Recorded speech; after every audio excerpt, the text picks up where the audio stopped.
첫 번째 소식은 사실 주말 새에 이 소식이 상당히 네. 많이 알려졌는데 영재로 널리 알려진 백강원 군. 네. 나이를 따져보니까 2012년 10월생이에요. 우리 네. 지금 평균적인 나이로는 초등학교 5학년. 네. 그러니까 만 10세인데 올해 서울과학고등학교에 입학을 했는데요. 지난 18일 자퇴했다는 소식이 알려졌어요. 네, 그렇습니다. 먼저 백강현 군을 모르시는 분들도 있으실 테니까요. 소개를 시켜드리면요. 2015년 뭐 TV 프로그램, 2016년에도 TV 프로그램에 나와서 굉장히 화제가 됐던 이제 아이입니다. 수학 영재로 알려져 있고요. 뭐 IQ가 뭐 164 이상이다. 뭐 이렇게 해서 그 당시 이제 만점도 나오고 뭐 이렇게 해서 굉장히 이제 화제를 모았던 아이인데요. 뭐 이런 쪽으로는 가장 높은 수준의 지능을 갖고 있는 이제 아이로 분류가 되면서 화제를 모았고 만 6세 초등학교 1학년으로 입학을 했는데 영재성이 굉장히 뛰어나다고 판단이 돼서 한 1년 후에 초등학교 5학년으로 조기 진급을 했습니다. 네. 그리고 만 9세에 중학교를 조기 입학했고 중학교 재학 당시에도 이제 영재성을 인정받아서 그 중학교 1학년 때 그 서울과학고의 정원의 입학 전형으로 이제 합격을 해서 2023년 그러니까 올해죠. 만 10세 그러니까 5학년의 나이에 중학교를 조기 졸업하고 서울고등학교를 이제 서울과학고를 조기 입학하면서 고등학생이 되었는데 지금 이제 한 학기를 정도 다녔는데 뭐 자퇴를 하겠다라고 이제 본인이 밝히고 뭐 여러 가지 지금 상황들이 있는 상황입니다. 근데 이제 백강원 군의 자퇴 이유를 놓고 이제 처음에 얘기한 것과 이제 조금 다른 얘기가 나오면서 이제 논란이 좀 불거진 모양이에요. 그 애초에는 좀 개인의 행복, 내 삶을 내 영재로 어렸을 때부터 발굴이 됐지만 좀 삶을 찾아보겠다 이런 취지로 읽혔어요. 왜냐하면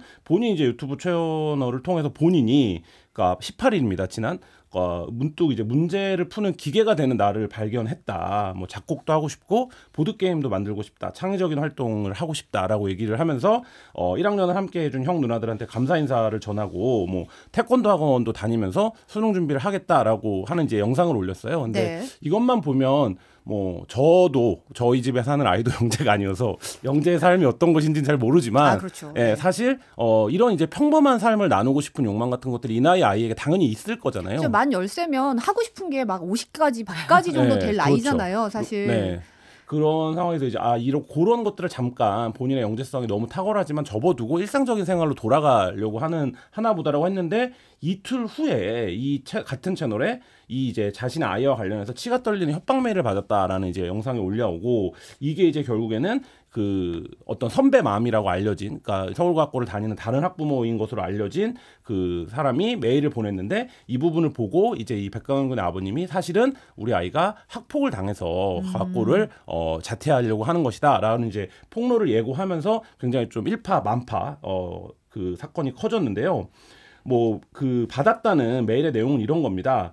그러니까 서울과학고 합격했다고 해서 천재인가 보다 하고 넘어갔다. 근데 뭐 수학 한 문제밖에 풀지 못하지 않았냐. 그리고 이제 뭐 이런 내용이에요. 그러니까 처음부터 걔는 자퇴할 거라고 애들이 다 생각했다. 그리고 이제 서울과학고에 오는 애들이 대부분 다 골목길에서는 천재 소리를 듣는 애들이 이제 오는 학교이기 때문에 우리 집에서 다 니네 집 그 애만큼은 한다. 뭐 이런 얘기를 하면서 이 정도 아이가 지금 나이 때 서울과학고에 다니는 게 뭔가 굉장히 좀 민폐적인 상황인 것처럼 굉장히 공격적인 메일을 보냈는데 이 이제 메일을 그 아버지가 공개하면서 사실 이제 서울과학고에서 학폭에 준하는 행위들이 있었다라는 걸 이제 폭로한 상황입니다.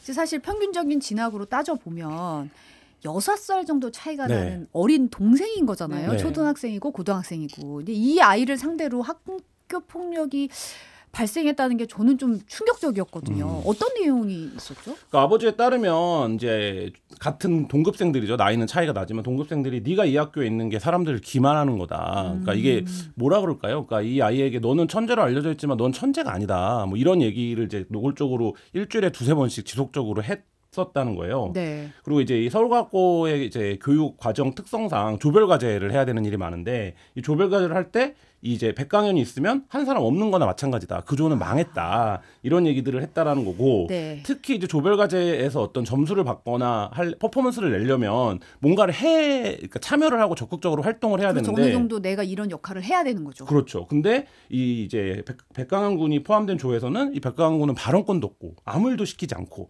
투명인간 취급을 했다는 거죠. 그러니까 그런 활동을 계속 하는 과정에서 이제 이게 백강환 군이 워낙 이제 미디어를 통해서 알려진 인물이다 보니까 뭐 이런 특정 커뮤니티 같은 데서 아무것도 못한, 그러니까 학교 생활 같은 것들을 일부 이제 자기가 알고 있는 것처럼 인증된 글을 올리면서 이제 직접적으로 욕을 하는 이런 게시글을 보고 아이가 이제 굉장히 좀 큰 충격을 받았다라는 게 이제 아버지의 주장이었습니다. 네. 저희가 들어오기 전에도 잠깐 얘기했는데 사실 이런 과학고는 굉장히 경쟁이 치열한 곳이잖아요. 그렇죠. 그런데 요즘 학생들의 경우에 특히 이제 무임승차하는, 특히 조별 과제 같은 거 할 때 이런 친구들에 대해서 뭔가 공정의 원칙에 맞지 않는다라고 생각하는 이런 경향이 굉장히 큰데, 그럴 때 이제 이렇게 한 명이 뭔가 어린 친구고 좀 끌어줘야겠다는 생각보다는 얘가 있으면 우리 조에는 민폐다라고 좀 받아들였던 거 아닌가 싶어요. 학교 측에서는 어떻게 대응을 했나요? 저는 사건을 쭉 훑어보면서 학교 측의 대응이 제일 이해가 안 됐어요. 그러니까 왜냐하면 아버지에 따르면 경찰에 고발할까도 고민을 했었다라는 거예요. 그리고 학교폭력위원회를 이제 개최하려고 했는데 학교 측에서 일단 이게 이슈가 되면 사회에 너무 파장이 크다라는 점을 먼저 우려했다라는 거고, 네. 그다음에 이제 가해 당사자의 학부모들과 여러 차례 회의를 통해서 화해 뭐 조정을 받고 정식적으로 이제 사과를 받았다라는 거예요. 그 부분에서 학교 측에서 이제 문제가 일단락된 것이 아니냐 뭐 이런 식의 이제 설명을 했던 것 같고, 그 다음에 이제 경찰 고발과 학교폭력위원회 소집을 이제 하지 않는 걸로 정리를 했는데, 이제 이런 거죠. 그러니까 지금 조재영 기자님 말씀하셨지만 이 백강환 군이 받았던 어떤 학교폭력은 근원적으로 그 폭력을 가했던 사람들이 어떤 악해서 발생한 문제가 아니라 이 교육 과정상에서 백강환 군이 어쨌든 열세인 상황일 수밖에 없는 상황에서 벌어지는, 말하자면 시스템적인 문제였다라고 보면 학교가 그 부분에 대한 해결이나 재발 방지책을 내놨어야 되는데 문제를 일단 봉합하고 무마시키는 데 좀 주력을 한 것 같고, 그 이후에 이제 백강환 군이 도저히 좀 적응을 하기가 어렵겠다라고 판단을 하는 과정이 이어졌던 것 같은데, 아버지 측은 학교가 어떤 이제 배려나 지원도 없었다. 그리고 선생님들을 좀 믿었던 것 같아요. 그럼에도 불구하고. 근데 선생님들도 좀 원망스러웠다. 그러니까 백강환 군을 뭐 도와주거나 조력해주거나 이런 시도들이 이제 부모님이 보기에는 미흡했다라고 판단됐던 것 같고, 그래서 이제 자퇴를 결정하게 됐다. 이게 이제 아버지의 주장입니다. 아버님이 밝히신 바에 따르면 네. 입학 당시 백군의 몸무게가 27kg이었다고 네. 하는데, 사실 네. 27kg도 많은 몸무게는 그렇죠. 아니에요. 5학년이라고 네. 치면. 그런데 지금 22kg이라는 거예요. 그동안 굉장히 스트레스가 많았던 환경이라는 걸 이제 가늠해 볼 수 있는 수치기는 한데, 이제 아까도 이제 그 근본적인 네. 원인이 사실 어떻게 보면 아까도 잠깐 얘기가 나왔는데, 백군이 수학 영재고 다른 거에 대해서 이제 모든 게 영재이기는 쉽지가 쉽지 않잖아요. 않죠. 네. 그럼 뭐 이제 뭔가를 PPT를 작성한다거나 뭘 한다거나 이런 부분에서의 조별 과제를 수행하기 좀 어려운 상황이라면 그 중에서도 영어 수업 팀 발표가 굉장히 힘들었나 봐요.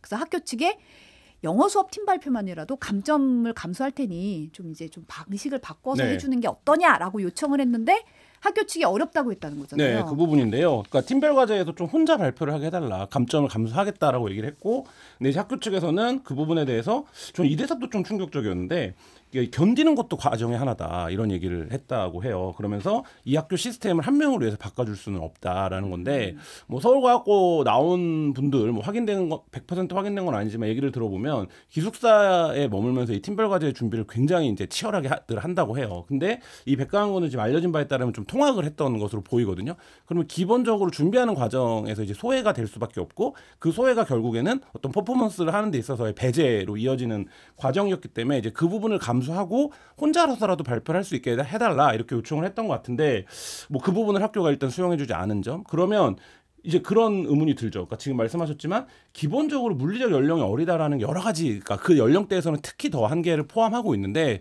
그럼 학교가 그럼에도 불구하고 이 아이의 영재성을 인정해서 뽑았다면 그거에 맞는 어떤 트랙이 있었어야 되는 게 아닌가. 최소한 말하자면 이 아이가 당장 똑같은 조건에서 할 수 없는 것이라면 그럼에도 불구하고 이 아이가 당연히 탁월한 점이 있으니까 뽑았겠죠. 그러면 그 부분에서의 어떤 학교가 균형점이라든지 합리적인 방식으로 교육을 할 수 있는 어떤 그 툴이 있었어야 되는데 좀 그런 부분이 없었다고 보여지고요. 그다음에 지금 커뮤니티나 이런 데서 나오는 거 보면 아버님도 그런 얘기를 하는데, 유튜브를 하는 거에 대해서도 굉장히 인신공격을 많이 받았다라는 거예요. 그러니까 왜 너는, 근데 이거는 저는 두 가지로 보여지는데, 하나는 다른 나라도 그런지 모르겠는데 우리나라가 유독 영재가 미디어에 의해서 발굴이 되거든요. 네. 그러니까 영재성이라고 하는 게 그 분야의 어떤 탁월함이나 전문가들이 보기에 이 아이의 어떤 가능성 이런 것들을 통해서 차곡차곡 밟아지는 게 아니라 어느 날 갑자기 TV 스타로 영재가 등장을 하고 그 영재가 어떤 삶을 살아가는지로 이렇게 말하자면 전 국민이 주목하고 그다음에 그 영재의 그래서 히스토리나 그 영재가 추락하는 거가 또 다른 이제 말하자면 엔터적인 요소가 되고 이런 과정들이 있는데 사실 이제 이 백강영도 마찬가지로 그 시선 안에 놓여져 있었던 것 같아요. 근데 아버지는 지금 이제 본인은 60 중반을 넘은 나이 허리를 다쳐서 일하기가 어렵고 어머니도 지금 사정상 일을 할 수 없어서 정부에서 주는 연금이나 이 유튜브 수익으로 이제 살아갈 수밖에 없는 조건이다라는 이제 그 사실까지 밝혔고 이런 얘기를 밝히는 것도 굉장히 좀 치욕스럽다 뭐 이런 얘기도 했는데요. 그러니까 굉장히 좀 뭐라 그럴까요? 뭐 영재에 대한 어떤 사회적 관심이 무엇을 의미하는가 우리에게 이 부분에서 이 서울과고 아이들의 태도 그다음에 이제 이 백강은뿐만 아니라 이전에 있었던 영재들의 태도도 보면 사실 이게 이제 우리 아이나 나를 반사하는 반사체 같은 느낌인 거거든요. 그러니까 많은 부모들은 아유 저 아이는 8살인데 벌써 중학교를 졸업했네 10살인데 과학고를 다니네 이런 감정으로 바라본다는 거죠.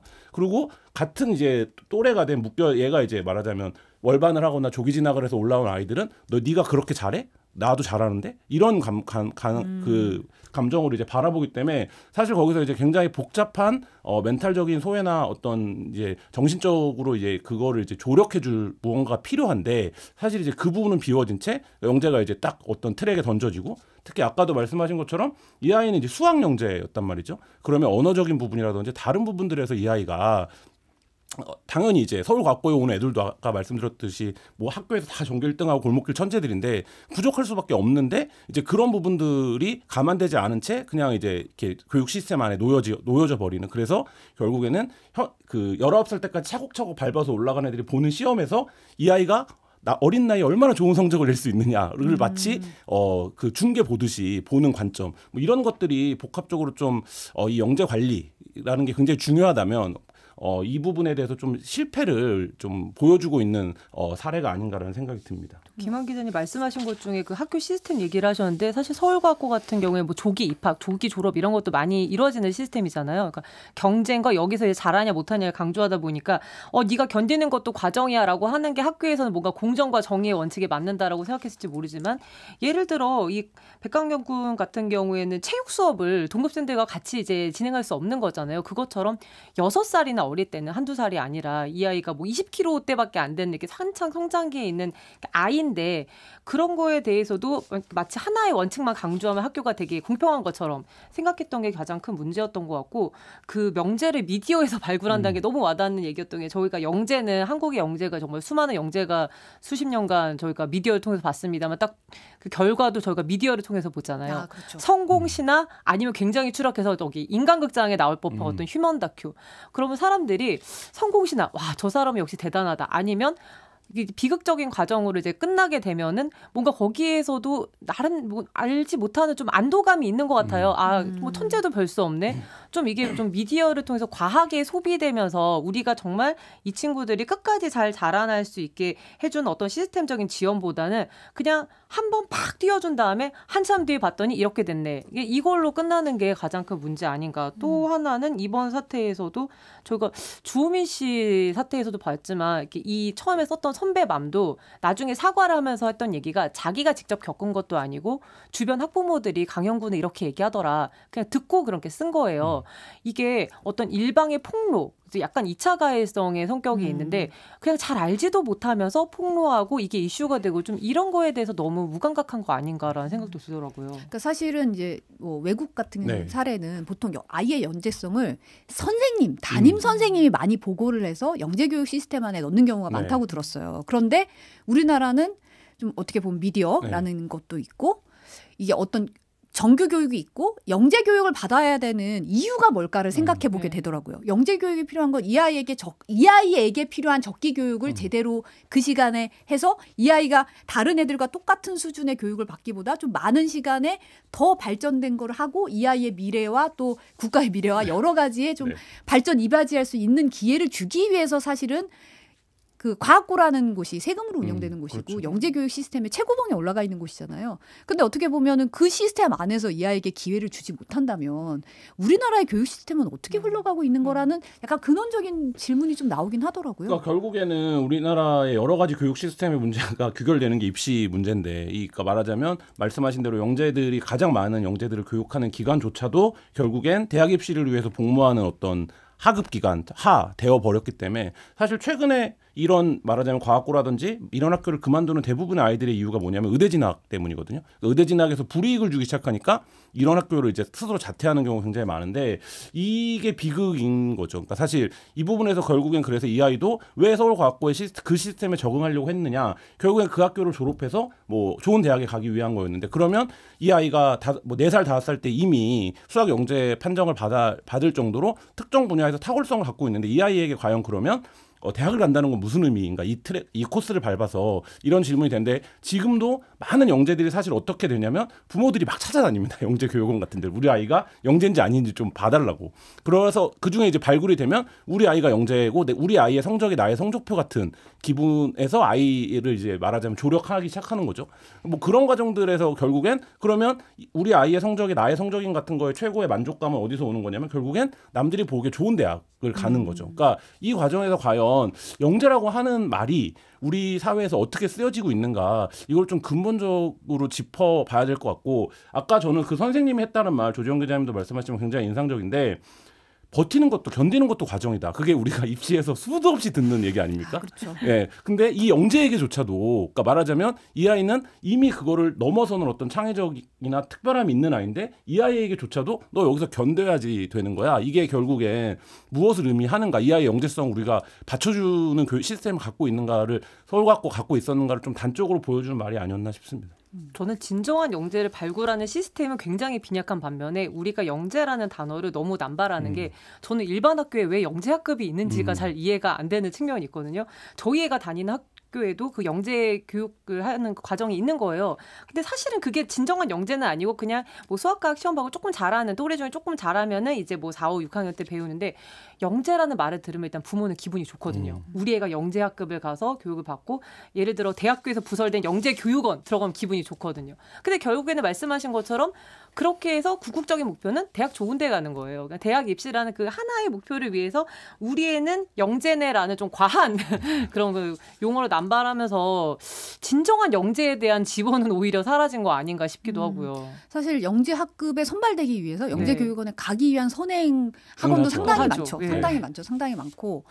그렇게 보면 이제 최근에 영재학교 다니다가 그만두는 학생도 꽤 아까도 뭐 잠깐 얘기가 나왔지만 통계적으로도 좀 나왔잖아요. 맞습니다. 수치가 있습니다. 그러니까 5년간 영재학교 다니다 그만둔 학생이 87명이거든요.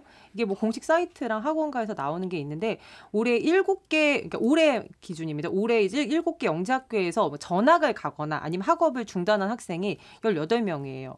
근데 또 상당수가 1학년입니다. 그러니까 1학년 들어갔다가 이제 곧바로 거의 이제 절반 이상이 이제 이탈을 하는데, 영재 학교만큼은 아니지만 과학고도 2017년 이후로 쭉 뽑아봤더니 한 해에 뭐 40명에서 60명 정도는 매년 중도 이탈을 하는 걸로 파악이 됐습니다. 이제 물론 모두가 부적응 문제는 아닐 수도 있어요. 말씀하신 것처럼 이제 최근에는 의대에 워낙 쏠리니까 영재학교 출신이 의대에 가면 예를 들어 뭐 장학금을 반납하라든지 이제 이런 불이익을 주게 되니 가보고 여기서 이렇게 확 따라잡을 수 없다면 그냥 다른 일반 학교에 가서 의대를 가자. 약간 이런 식으로 선택할 수도 있는 거죠. 아무튼 이 시스템 자체가 좀 특별한 학생들을 대상으로 좀 이걸 키워주기 위해서 만든 학교인데, 여기서 이렇게 많은 학생들이 이탈을 하고 있다는 것은 여러 가지 이제 문제가 있다고 이제 볼 수가 있는 거죠. 어떻게 보면 이제 아까도 지금 계속 얘기 나오지만 우리나라의 이제 영재 교육 시스템에 대해서 좀 근본적인 좀 이번 사건이 그냥 개인의 뭔가 학폭 문제 뭐 이런 거보다는 더 깊게 좀 들여다볼 부분이 있는 것 같아요. 뭐 과학고나 특별한 학교, 그러니까 굉장히 성적이 좋은 학교 나온 졸업생들이 많이 하는 얘기인데, 좌절을 했을 때에 그것을 어떤 정신적으로 관리해 줄 수 있는 시스템이 한국 교육에 없다라는 거예요. 그러니까 이 아이들이 다 전교 1등을 해서 그 학교에 왔는데, 이 아이도 천재라고 불려서 이 학교에 10살에 왔는데, 근데 거기 가면 반드시 좌절하고 삶의 과정 속에서 반드시 좌절이 있지 않습니까? 근데 이제 이 과정이 그럼 난 정신적으로 어떻게 대처해야 되는가를 말해줄 수 있는 게 이제 1차적으로는 가족일 거고 학교일 거고 시스템이라고 본다면 사실 이제 그 부분이 없고 이 서울과거의 사태는 또래 집단들이 서로를 경쟁자로만 인식을 하는 이 관계 속에서 이 아이가 어떤 부분들에서 당연히 못할 수밖에 없는 부분들인데 그게 어떤 부족해서 내가 도와줘야 될 일이라는 인지가 전혀 없어도 윤리적으로 문제가 없는 뭐 상황 이런 것들이 좀 복합적인 것 같아서 사실 이제 뭐 정부도 그 부분에 대해서 고도영재 지원과 관련된 정책 연구를 추후에 하겠다라는 얘기 뭐 입장을 밝히고 있는데 이게 뭐 수십 년 된 문제인데 여전히 이 고도영재에 대한 어떻게 관리하고 어떤 시스템에 넣어야 하는가에 대한 좀 교육적인 솔루션이 없다라는 게 좀 답답합니다. 어떻게 보면 이 아이들도 거기 있는 학생들도 고등학교 1학년 학생들도 너무도 많은 짐을 지고 있기 때문에 네. 주변을 돌아볼 수 있는 여유가 허락되지 않은 부분도 분명히 있을 것 같아요. 그래서 이 부분은 좀 더 우리 사회가 한국 네. 사회가 사실 실패를 네. 좀 네. 실패에 대해서 의연하지가 않잖아요. 좀 그 부분은 솔직히 아까 얘기했던 부분처럼 좀 우리가 정신 건강이나 이런 걸 좀 들여다볼 네. 부분이 있을 것 같고 네. 다음 소식은 지난주 목요일에 털어서 사건 속으로 방송했는데 바로 그날 오후에 이 사건이 네. 터졌어요. 방송 끝나고 나 네. 조금 있다가. 네, 그러니까 당시 위중한 상태였던 성폭행 피해자가 숨졌는데 사건 내용 네. 잠깐 볼까요?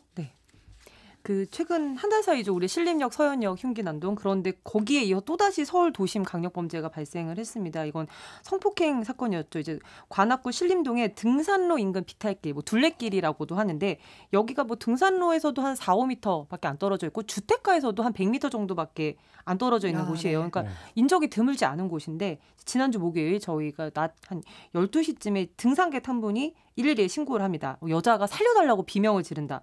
그래서 바로 경찰이 출동을 해서 30대 남성이 성폭행 혐의로 현장에서 체포가 됐는데 뭐 CCTV 화면 보면 그냥 반바지에 슬리퍼 신고 돌아다니고 있었어요. 근데 성폭행할 당시 이제 마약을 했냐, 음주를 했냐 이건 다 아니었고 뭐 심지어 전자발찌 착용하고 있지도 않았습니다. 신림동에 사는 것도 아니고 이 피해 여성도 또 전혀 모르는 사이예요.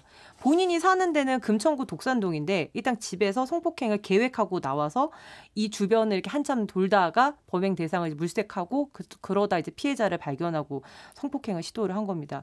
이제 갖고 있었던 흉기가 있는데 금속 재질의 흉기, 너클이라고 하는데 이거를 끼워서 사용하는 네, 거죠. 손에 네. 끼우는 거죠. 이게 4월 달에 이미 성폭행 목적으로 구입을 했다고 해요. 그리고 이 성폭행 과정에서 이 너클을 이용해서 여성을 폭행했던 것으로 지금 조사 결과 드러났는데 피해자분이 사건 당시에는 의식이 없었고 머리와 가슴을 크게 다쳐서 사흘간 병원에서 치료를 받았는데 결국에는 이제 19일 날 이제 돌아가셨습니다. 정말 우리가 백주대낮이라는 네. 표현을 네, 쓰는데 네.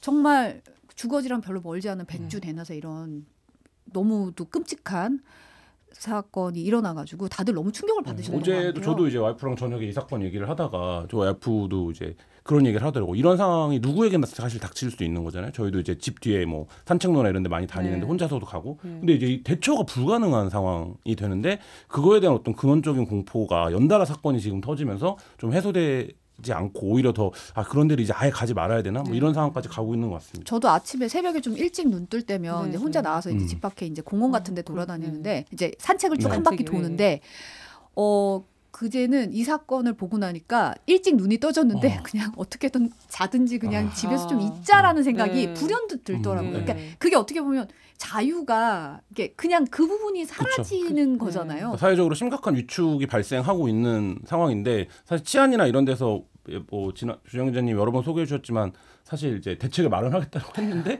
또 신림역에 의해서 신림동 이런 것들이 연쇄적인 좀 공포로 다가오는 것 같습니다. 피해자가 이제 초등학교 교사였다고 알려졌어요. 네, 이게 더 안타까운 게 사건 당일날 이제 교직원 연수 업무 때문에 출근 중이셨던 거예요. 그래서 이 사건 장소에서는 한 1km 정도 떨어진 초등학교에 근무 중인 교사분이었는데 이분도 운동 삼아서 등산로 걸어서 출근을 하시다가 이제 변을 당했기 때문에 더 안타까운 사건인데 또 장례식장에 오신 분들 얘기 들어보면은 뭐 모두가 꺼리는 일을 맡아서 하시고 굉장히 책임감이 강한 분이셨다. 뭐 학생들도 가장 좋아하는 선생님이셨다라고 할 정도로 좋은 분이었는데 이런 일이 벌어졌기 때문에 참 너무 안타깝고 또 이게 말씀하셨다시피 최근 연달아 일어났던 사건 그 신림역 흉기 난동 이게 다 같이 신림동이잖아요. 불과 한 자전거로 10분 거리 2km 정도밖에 안 떨어진 곳입니다. 그래서 뭔가 경찰이 계속해서 특별 대책 내놓고 뭐 강화한다고 했는데 불과 뭐 이 정도 거리에서 또 사건이 일어난 거죠. 그래서 이 동네 분들은 또 네. 이게 이제 특정 장소로 지목되는 네, 거에 네, 대해서 그렇죠. 굉장히 해서 그렇죠. 관악산 사건이라고 네. 불러달라 뭐 이런 얘기도 나오더라고요. 진영에 대한, 네. 근데 최 씨는 어떤 사람이에요? 경찰 조사 결과 나왔나요? 예, 지금 일단 직업이 없이 부모님하고 그냥 함께 살고 있고요. 뭐 휴대폰 통화 내역 이런 게 이제 나왔는데 대부분 뭐 통화 문자 한 사람도 가족이고 그 외에 뭐 다른 관계가 특별히 있었던 것 같지 않아요. 2015년도에 우울증 진단을 받고 진료를 받았는데 그 뒤로 꾸준히 진료를 받진 않았습니다. 그래서 지역사회의 정신건강복지센터에서도 관리 대상으로 등록된 적이 없고 이 사람이 또 휴대폰, 컴퓨터 저희 포렌식 하잖아요. 여기 보니까 이 너클, 성폭행, 살인 예고글 이런 걸 검색한 결과도 이제 나왔다고 합니다. 네. 이 너클을 산 것 자체를 보면 이제 이게 계획범죄 정황일 수밖에 없는 게 최소한 이제 4개월 전에 샀으니까 그때부터 범행을 미리 준비한 데다가 범행 당일도 행적을 보면은 2시간 전에 자기 집에서 나와서 걸어서 1시간 만에 이 둘레길에 갑니다. 그 다음에 한 40분간 이제 좀 주변 둘러보면서 피해 대상을 물색한 뒤에 범행을 저질렀는데 이 얘기한 게 왜 거기를 갔냐 했더니 나에게 집과 가까워서 평소 운동을 하려고 자주 가던 곳이었다. 그래서 CCTV가 없는 걸 내가 알고 있다. 네. 그러니까 사각지대를 노린 거예요. 이런 이제 범죄자들이 약간 덫을 놓고 이게 장소형 범죄자라고 하는데 이게 기다리는 거죠. 내가 이 장소를 아주 잘 알고 있고 CCTV가 없고 어디서 범행하면 된다는 거 알고 있으니까 여기다 덫을 놓고 이제 그 피해 대상을 고르는 건데 이 주로도 갔던 곳이 어디냐 이 행적도 나왔는데 집하고 PC방 밖에 없습니다. 네. 외출할 때도 그냥 PC방.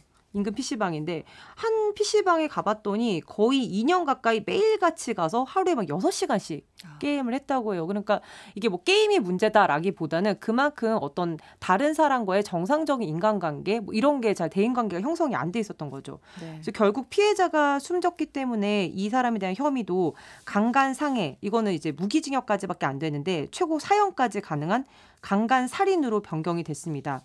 그리고 내일에 이제 신상공개위원회 열고 이름과 얼굴, 나이까지 이제 공개할지를 경찰이 결정을 하게 됩니다. 네. 몰닭님이 그동안 치안이 좋았지만 요즘은 점점 치안이 안 좋아지는 느낌이다 하셨고 네네. 박인규님도 흉기 난동 이후에 사건이 몰리는 느낌이다. 네. 좀 김영민님도 기막힌 일들이 만연하는 세상이다라고 네. 안타까운 마음을 전해주셨는데요. 오늘 오전에 부검 결과도 나왔죠. 네, 이게 이제 1차 구두 소견이 나왔는데 국가수에서 그 지금까지 너클로 폭행을 했냐 요거 정도만 확인이 됐는데 직접 사인이 또 나왔습니다. 질식에 의한 이제 뇌손상. 이 얘기는 이제 목을 조르거나 어떤 식의 이제 살인을 하기 위한 행동을 했을 수 있는 거죠. 이게 입증이 되면은 아무래도 살인의 고의성 이 쟁점이 됐었는데 이 부분이 인정이 될 것 같고 앞으로도 최종 부검 결과가 나오기 때문에 이제 경찰이 종합적으로 판단을 할 예정이라고 합니다. 사실 지금 뭐 강간살인죄가 인정이 되면 최고 사형이 가능하다고 네네. 했지만 우리나라는 사실상 사형제 폐지 국가잖아요.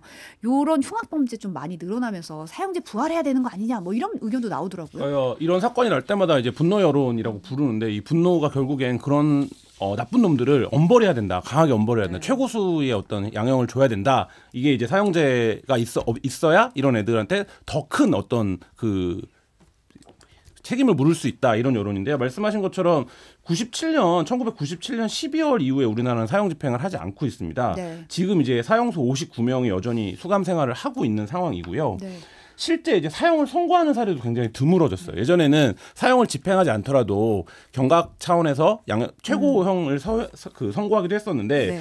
가장 최근에 사형을 선고한 게 이제 2016년 GOP에서 이제 총기 난사로 5명을 살해했던 임병장 사건이 마지막이고 그 이후로 한 8년여 정도는 이제 사형 선고도 없고 뭐 이런 상황이어서 이제 이 무차별적인 이런 흉악범죄의 피해자들이 이런 청원들을 많이 종종 올려요. 그러니까 네. 예를 들면 가장 엄중한 처벌을 해달라, 사형을 시켜달라라고 하는데 사실 이제 그 부분에 대해서 지금 이제 집행하기는 쉽지 않은 상황이고요. 이게 우리뿐만 아니라 이제 외교적인 문제이기도 해요. 그러니까 예를 들면 유엔에서도 사형 집행을 중단하라고 권고를 하고 있는 상태고 유럽 같은 경우들은 이런 부분들을 이제 굉장히 좀 중요하게 여기고 있기 때문에 사실 그런 문제가 있고 또 한 가지는 이제 양형학자들이 얘기하는 거에서는 사형제가 정말로 범죄를 억제하는 효과가 있느냐 이 부분에 대해서도 의견이 좀 갈려요. 근데 당연히 이제 법 감정이라고 부르는 국민적 감정에서는 이런 놈들을 감옥에 가두고 세금으로 밥을 먹이고 이러고 있냐 이런 이제 그 분노가 저도 뭐 즉각적으로 드는데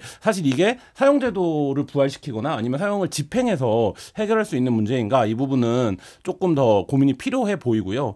뭐 흔히 말하는 것처럼 이제 범죄를 강하게 처벌하는 게 근절 효과가 있다. 그리고 모두를 처벌해야 처벌해야 근절 효과가 있다 이런 얘기를 하거든요. 근데 여기서 이제 이 강하게만 우리가 강조하는 게 과연 이 범죄를 근절시킬 수 있는 유일한 수단인가 네. 이 부분에 대해서는 좀 고민이 듭니다. 네. 또 하나의 문제가 그 사형 집행을 한창 했을 때 이 사형 집행에 관여했던 그 교도관 분들의 정신건강 트라우마도 사실은 굉장히 심각한데 우리나라는 아직 그런 부분에 대해서는 이런 부분을 지원해 주는 게 없거든요. 그래서 예전 교정본부를 취재할 때 이 사형을 집행하는 교도관들의 정신건강 트라우마부터 좀 해결을 하면서 같이 가면 모를까. 지금 상황에서는 사형 집행하라 그러면 누가 그 버튼을 누르고 싶겠느냐. 그런 얘기도 많이 하시더라고요. 이 와중에 지금 관악구에서 그 여성 안심 기각길 폐지 주도한 네. 구의원이 논란이 되고 있죠.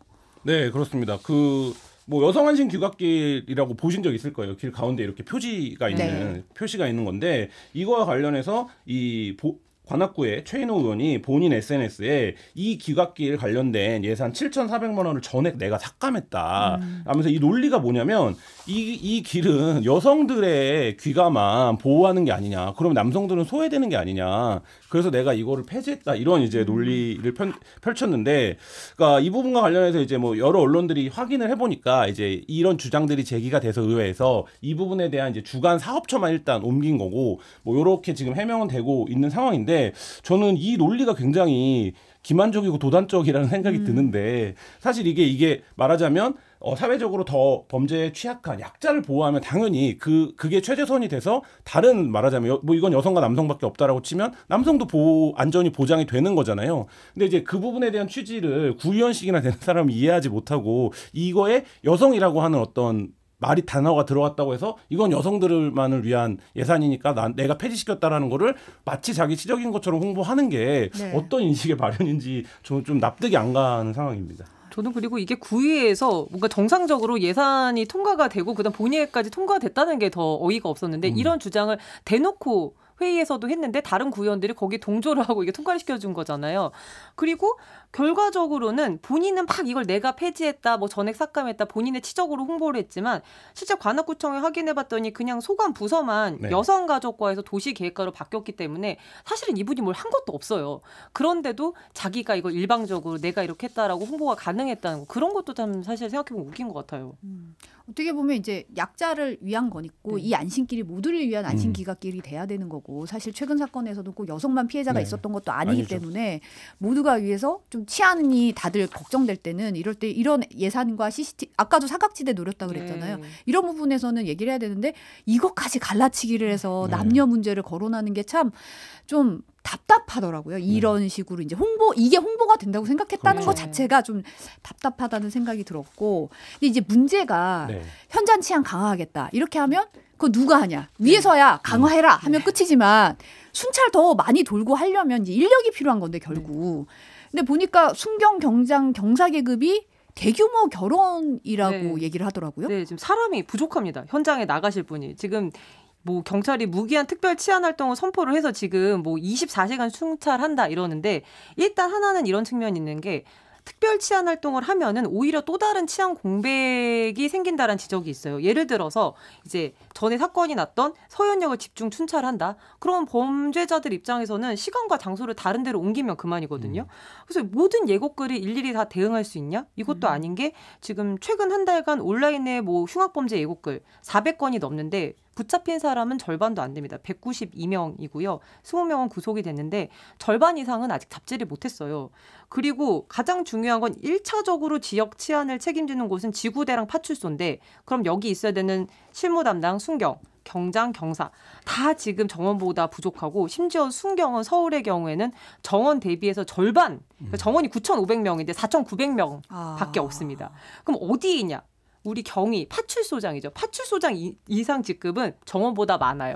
그런데 사실 파출소장이 승질 많이 했나 보네요. 네, 지금은 이제 1년만 있으면 승진 시험을 보고 경위가 빨리 될 수 있거든요. 이게 점점 그 승진 연한이 줄어들어서 이게 우리 서울뿐만 아니라 뭐 부산, 대구, 인천, 뭐 경기, 경남 여기서 다 1,000명 이상씩 순경이 부족합니다. 그래서 경찰 조직을 보면 이렇게 에펠탑 형 구조인데 사실은 이제 피라미드형이나 이제 종형 구조로 가야지 밑에가 탄탄해서 이분들이 실제로 순찰 활동을 하고 현장에 나갈 수 있는데 지금까지도 늘 나오는 얘기가 현장에서 사건이 터져도 갈 인력이 부족하다 했는데 지금 이제 일어나지 않은 범죄까지 대비를 하려면 더 많은 인력이 필요할 텐데 거기에 대한 어떤 그 대비책은 없이 계속해서 우리가 뭔가 장갑차 보여주기식으로 기동대, 특공대 나간다.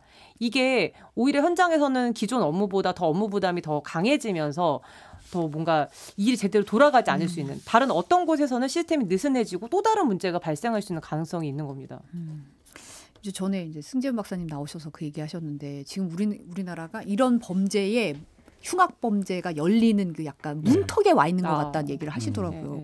그 얘기 들었을 때 약간 덜컥하는 느낌이 좀 들었거든요. 지금 연달아서 범죄들이 있으니까. 지금 말씀하신 것처럼 하급 경찰이 왜 부족한가에 대한 구조적인 이유를 정부가 확인을 하고 최소한 이제 그 부분에 대한 정원이라도 늘려서 순찰이라든지 치안 예방 업무를 담당하게 해야 되는데 사실 지금 그런 얘기는 안 하고 있거든요. 그런 얘기 안 하는 상태에서 말씀하신 것처럼 이 이제 피해자 오빠도 그런 얘기를 했는데 거기다 장갑차 갖다 놓으면 범죄가 막아지냐 뭐 이런 얘기 했는데 사실 이제 그런 부분으로 치우치고 있는 거 이게 말씀하신 것처럼 막 저는 진짜 막 정신이 없을 정도거든요. 최근 뭐 한두 달 사이에 일어나는 범죄들이. 근데 과연 정부가 정교한 대책을 마련하고 있는가 이런 부분들에 대해서는 좀 더 그 검토가 필요한 것 같습니다. 사실 오늘 이제 경찰 개정 사칭한 걸로 보이는 그 강남역 예곡을 쓴 사람이 이제 잡혔는데 어떻게 보면 이런 식으로 현장 그 너무 집중되다 보면 또 다른 사건에서 구멍이 날까봐 좀 걱정이긴 해요. 네.